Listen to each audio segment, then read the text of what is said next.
Me propozim të Ministrisë së Mjedisit Jetësor dhe Planifikimit Hapësinor, qeveria në seancën e sotme ka miratuar informacionin për zbatimin e projektit për përmirësimin e menaxhimit të ujrave të zeza në Kërçov. Në konferencën e sotme përshtyp në qendrën për media të qeverisë, zëvendës kryeministri i parë dhe ministri i Mjedisit dhe Planifikimit Hapësinor Izet Mexhiti tha se projekti përfshin ndërtimin e një sistemi kolektorësh dhe një rrjeti sekondar të kanalizimit dhe lidhjen e impiantit ekzistues të trajtimit të ujrave të zeza. Me kënaqësi ju informoj se pas një ngecje shumë vjeçare dhe punës jo kompetente të qeverisë së kaluar dhe ish ministrave të mjedisit jetësor, sot me propozim të Ministrisë së Mjedisit Jetësor dhe Planifikimit Hapësinor, qeveria miratoi informacionin për realizimin e projektit për përmirësimin e menaxhimit me ujrat e zeza në Kërçov, një projekt i pritur për vitesh nga qytetarët e Kërçovës. Ministria e Mjedisit Jetësor dhe Planifikimit Hapësinor do të realizojë projektin për rehabilitimin dhe zgjerimin e rrjetit të kanalizimit në komunën e Kërçovës.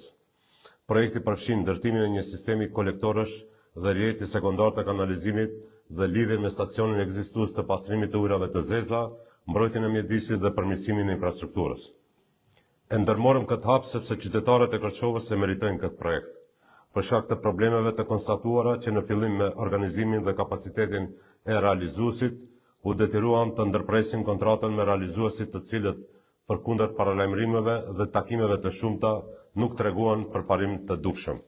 Më 5 dhjetor 2024 kishin kaluar 21 nga 24 muajt e planifikuar për ndërtim, ndërsa realizimi ishte vetëm 17%.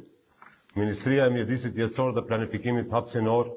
për realizimin e këtij projekti do të investojë përmes një prokurimi publik shumë vjeçar mbi 1 miliard denar gjatë 4 viteve të ardhshme, 2025, 2026, 2027, 2028, pra diku 14 milion euro. Këto mjete do të investohen me mbi 20 lokacione përfshirë ndërtimin e kolektorit kryesor të ujrave të zeza Zajaz Kërçov, i cili do të shtrihet nga Zajazi deri në hyrje të qytetit të Kërçovës dhe do të kalojë përgjatë lumit të Zajazit dhe nga rrjetet ekzistuese përgjatë kolektorit Zajaz Kërçov, ka rrjete sekondare që janë ndërtuar plotësisht në vendet Trapshindoll, Strogomisht, të epërm dhe të poshtëm. Këto rrjete sekondare janë të lidhura me kolektorin Zajaz Kërçov.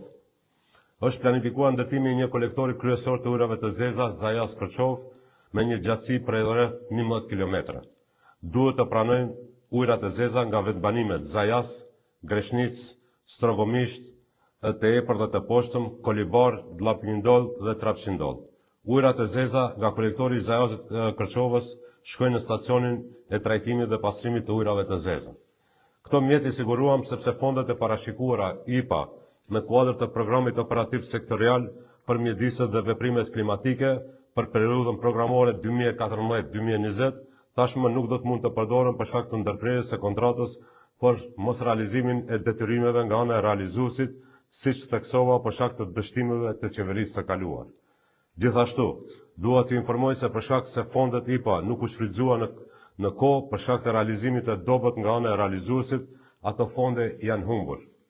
Duke qenë se ky projekt është me rëndësi të veçantë, si për komunën e Kërçovës,